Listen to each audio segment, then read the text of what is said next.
Hello everyone, I'm Dr. Anjada. Today I'll be talking about obturation techniques. The success of endodontic treatment depends on three factors, that is, the debridement of the canal, disinfection of the canal, and obturation of the canal.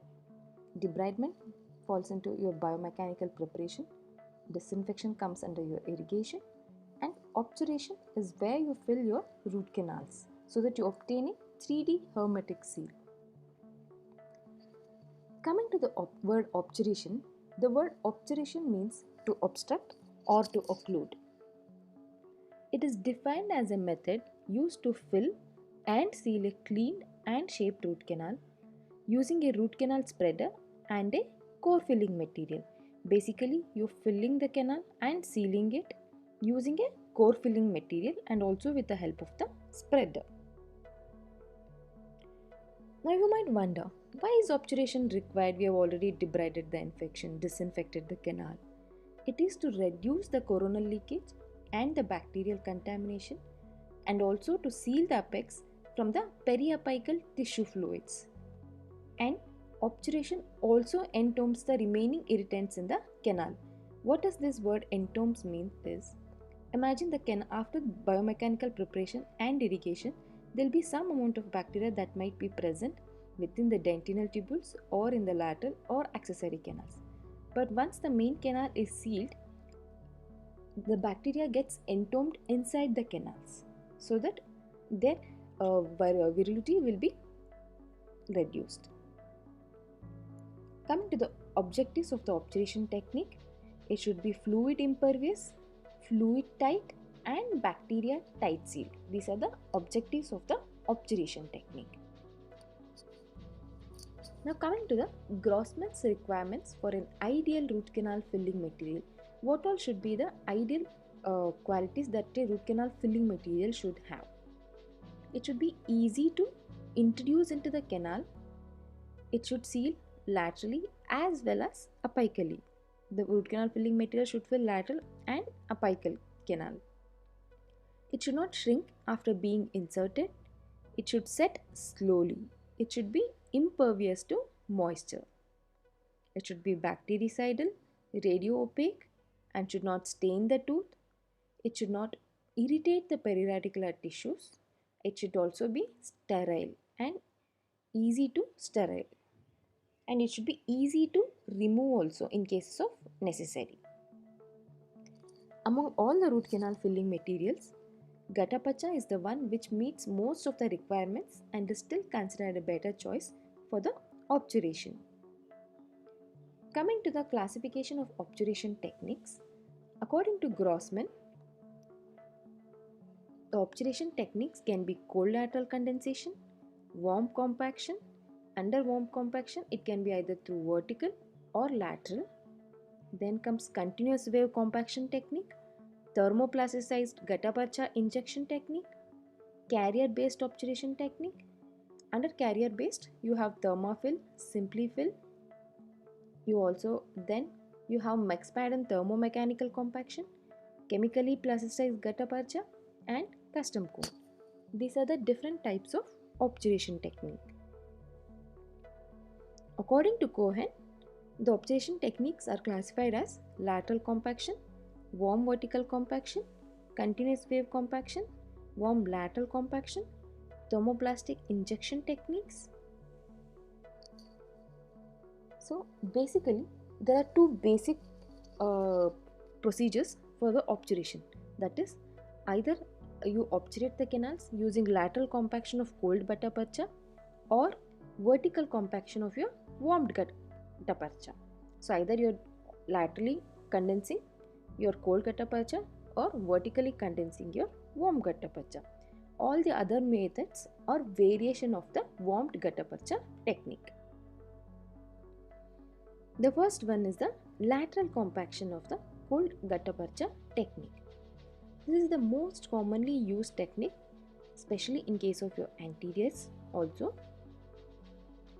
What exactly do we do in this lateral compaction technique is that, see, before obturation, the important things that you should check is, you should isolate the tooth and dry the canals with the paper points before obturating.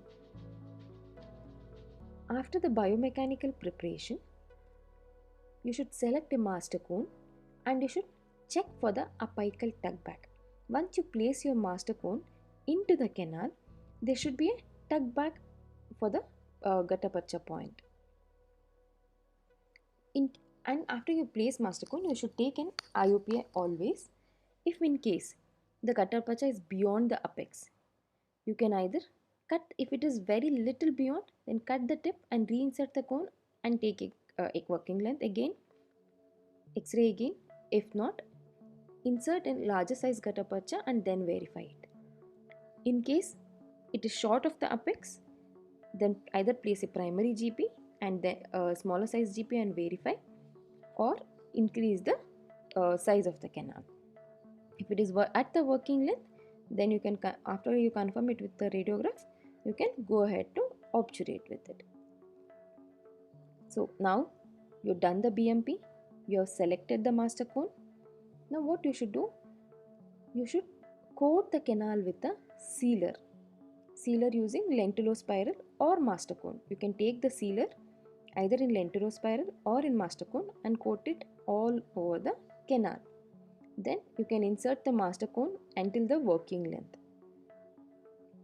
After you insert the master cone, a spreader can be inserted alongside the master cone.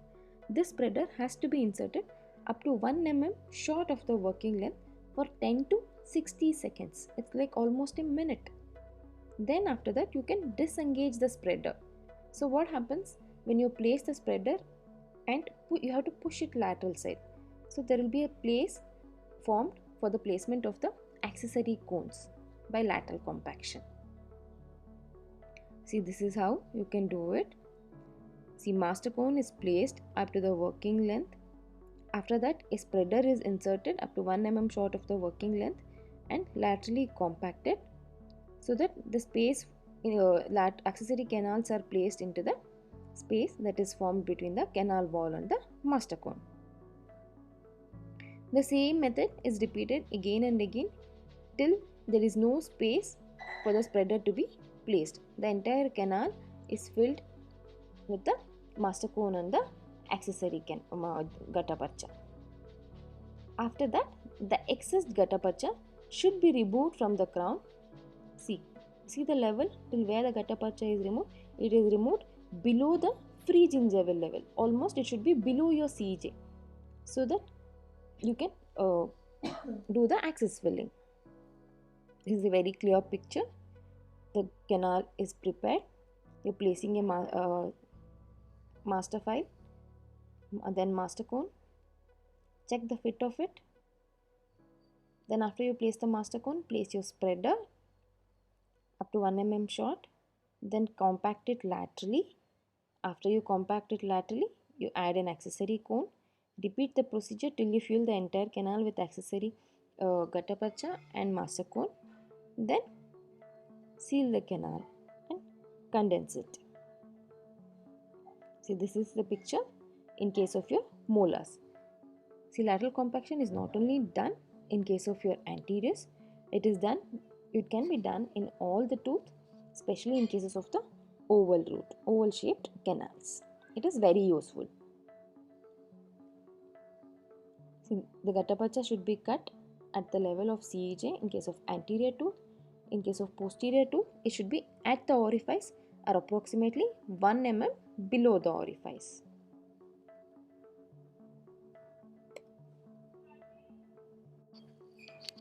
The other method of obturation is warm vertical compaction technique. This method was introduced by Schilder with the objective of filling the main root canal as well as the lateral and accessory canals. Here not only the main root canal but lateral and accessory canals are also filled with this technique. How exactly this technique is done is, here heated pluggers are used and pressure is applied in a vertical direction on heat softened Gattaparcha. Basically, softened Gattaparcha is condensed vertically by applying pressure using heated pluggers. Therefore, what happens? There will be flow of your Gattaparcha which will fill the entire lumen of the canal. See, the master cone is placed in the canal, a condenser is placed and a pressure is applied so that the gattapacha is compacted at the apical third first, then the middle third, then the coronal third. So coming to the steps involved in this warm vertical compaction, first and foremost, the fit of your master cone should be verified. Your master cone should be 0.5 mm short of the apex. The reason being short of the apex is when you apply pressure using the heated pluggers, what happens? Your gattapacha will flow. If your master cone is exactly at the tip of the apex, there are chances that it might overflow out of the canal. So you have to always be careful that your pressure that you are applying is controlled and your master cone is short of the apex. There are different type of pluggers.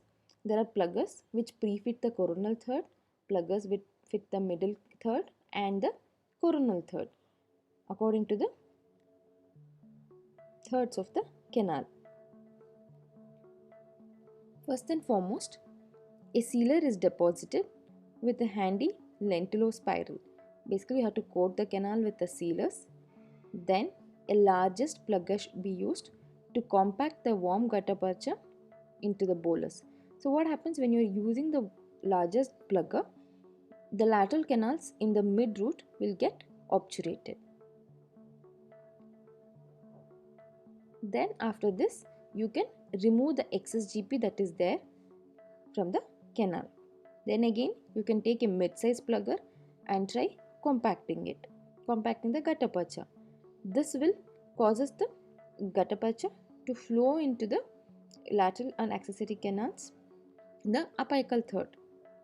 After that, you can then change the plugger into the apical size plugger. When you condense it, the gattapacha will flow into the lateral and accessory canals at the apical third. So basically you are sealing the apical third first and the lateral and accessory canals at the mid root and the apical third. So after your apical third is filled, then the canal is filled back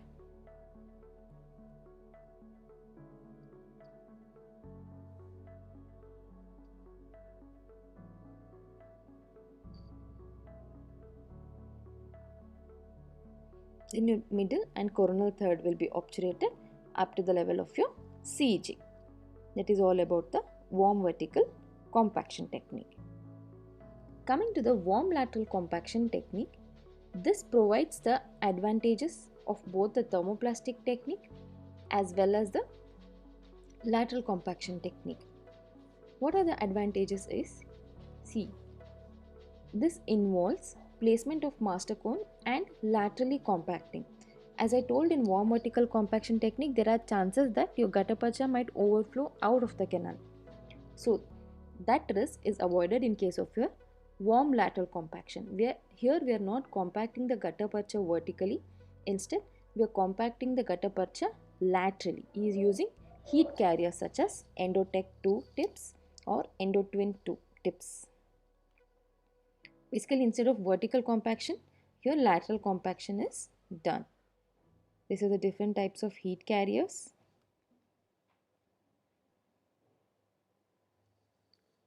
Touch heat is a heat carrier that has been designed by Schilder.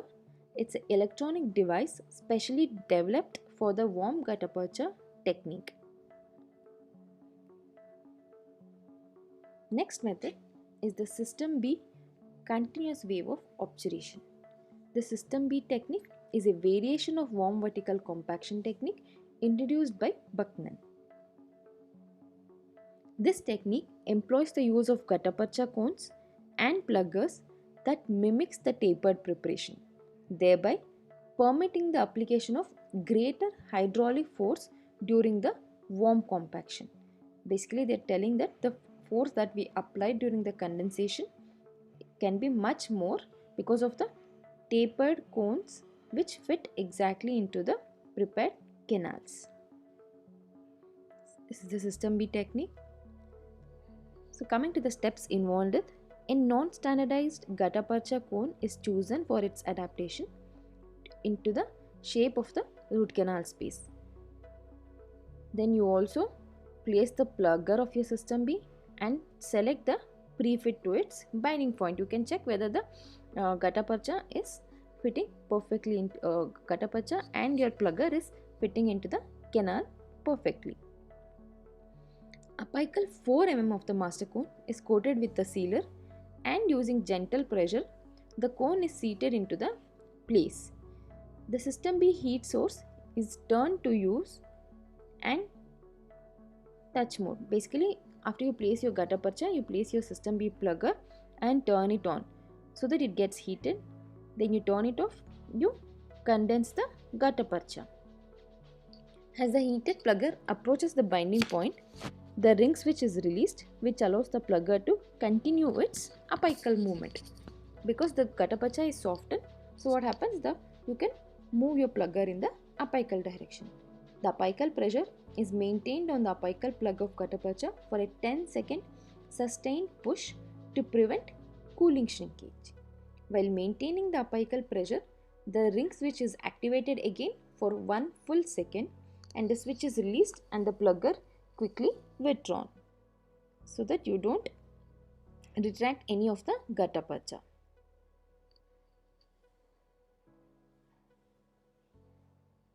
Coronal flash of the gutta-percha is then removed and a cleaned interface homogeneous mass of gutta-percha sealing is obtained in the apical third.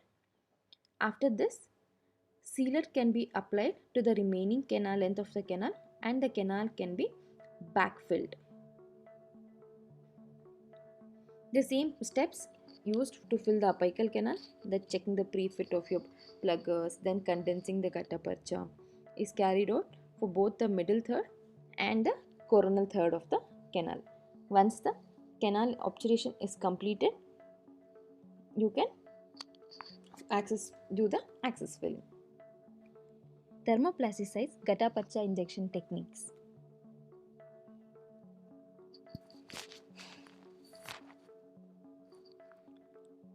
Thermoplasticized gutta-percha injection techniques. This technique comprises of a pressure apparatus consisting of an insulated electrically heated syringe barrel and a selection of needles ranging from 18 to 25 gauge size. You can select the needles depending on the size of the canal. Basically, the plugger is designed so as to prevent the backflow of the gutta-percha, and the degree of the heat that is applied will be regulated so that there is no extrusion of the gutta-percha outside the canal.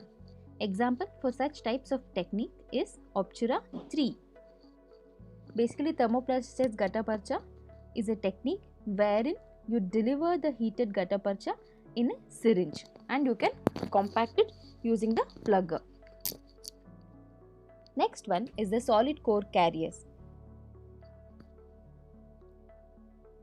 Under solid core carriers, there are various varieties of solid core carriers. One among them is Thermafill. The other one that I will be talking about will be Simplifill. Thermafill is a carrier-based gutta-percha obturation technique in which the core carrier is a plastic material.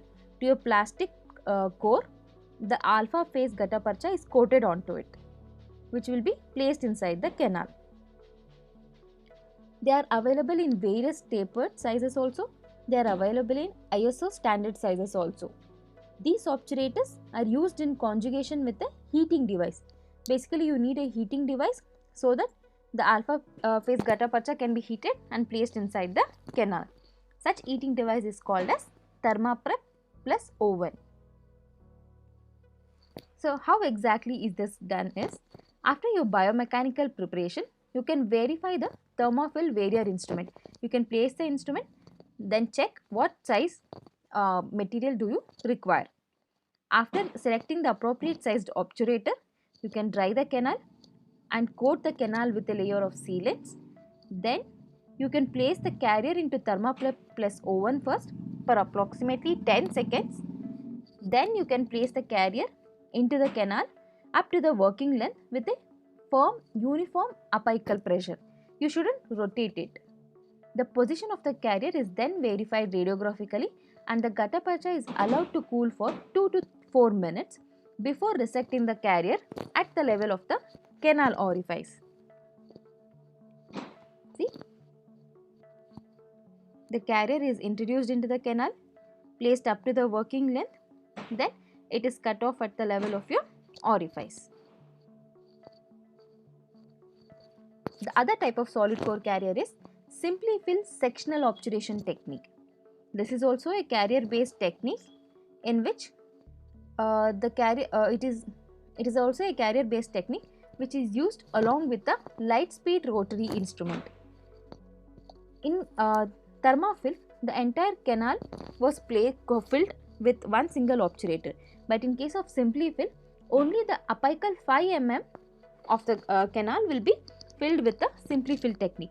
Here the apical 5 mm of the simplifill carrier is coated with the gutta percha and then it will be placed inside the canal after choosing the appropriate carrier size. You have to follow the basic steps like drying the canal, applying the sealant, and then you can introduce the carrier up to the working length. After introducing it into the canal, you can rotate the handle of the carrier in a counterclockwise direction. Once you rotate this in a counterclockwise direction, what happens? It disengages the apical plug of the gutta percha from the carrier. So what happens? Your apical 5 mm will be filled. The remaining coronal space can be filled using the lateral compaction or thermoplasticized gutta percha methods. The next method is the Max-Padden thermomechanical compaction method. This method uses the heat to decrease gutta percha viscosity and increase its plasticity. How exactly is this heat generated? In this technique is heat is created by rotating a compacting instrument. Here they are using a compacting instrument and rotating it at a slow speed contra angle handpiece of 8000 to 10,000 rpm alongside the gutta percha cones. After placing the gutta percha cones inside the canal, they are placing this compacting instrument and rotating at a speed of 8000 to 10,000. What happens? This compactor forces the softened gutta percha apically and laterally. That's how it fills both apically and the lateral canals. What exactly happens in this case is, after the step back method, the canal can be verified, the gutta percha cones can be inserted and you can verify the whether it is going up to the apex or whether it is short. Then you can also select the compactor blade according to the width and the length of your prepared canal by inserting it between the gutta percha and the canal wall. Next one is the chemically plasticized gutta percha technique. This is nothing but you are using chemical solvents to soften your gutta percha so that you can condense and adapt it and fill your canals. But the greatest disadvantages of this technique is the inability to control the overfilling. What happens when the gutta percha gets dissolved? There are chances that it might overflow beyond the canal. So there are chances of periapical tissue reaction, and also there are chances that the material might shrink after setting, resulting in a poor apical and lateral seal. This is the reason this technique is not so commonly used these days. The last technique will be the custom cone technique. It is a chairside procedure employed for customizing the gutta percha in case of wide canals where the traditional cones cannot be used to adapt the canals. In this technique, few gutta percha cones are softened along with the help of the heat and rolled together between the glass slabs, or a spatula might be used to roll the gutta perchas, so that we can create a larger size master cone is created which can fit into the size of the canal. You can see in this picture, smaller size gutta percha cones are taken and rolled together after heating and between glass slabs, and a larger size gutta percha cones is made to fit into the wide canals. So these are the types of obturation techniques. Based on the size of the canal, length of the canal, you can decide the obturation techniques that is required and obtain a 3D hermetic seal of the canal. Thank you.